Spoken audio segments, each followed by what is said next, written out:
Health Minister Dr. Christopher Tufton says the recent build-up of medical waste at medical facilities has been addressed. The minister says the challenges, however, remain at hospitals. Alia Bryant has this follow-up.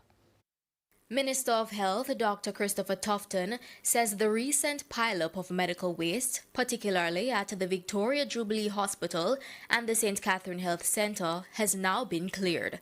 However, he adds that it's important to remember this is an ongoing issue and that medical waste accumulates every day and requires constant attention. What is required is a consistent removal process and, of course, disposal in the right way. Part of the challenge with medical waste is that we manage two incinerators, one here in Kingston, another out west. We've had a lot of issues with those facilities.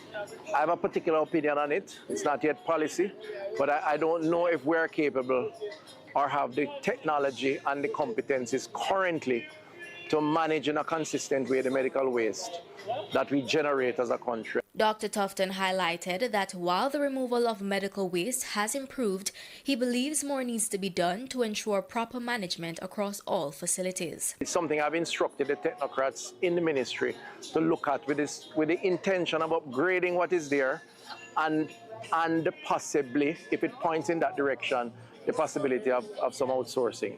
More outsourcing, more long-term outsourcing. Meanwhile, as the country comes out of the Christmas season and approaches the new year, Minister Tufton says medical facilities are seeing an increase in trauma cases, mostly the result of motor vehicle crashes. We want to just encourage Jamaicans to be careful on the road, take the precaution, don't drink and drive, have a designated driver, but also consumption and overindulgence normally creates problems too at the accident and emergency. So people who maybe eat too much, drink too much, they don't meet an accident, but it creates challenges for them because they're not accustomed to it or they just overdo it. He's urging everyone to enjoy celebrations responsibly.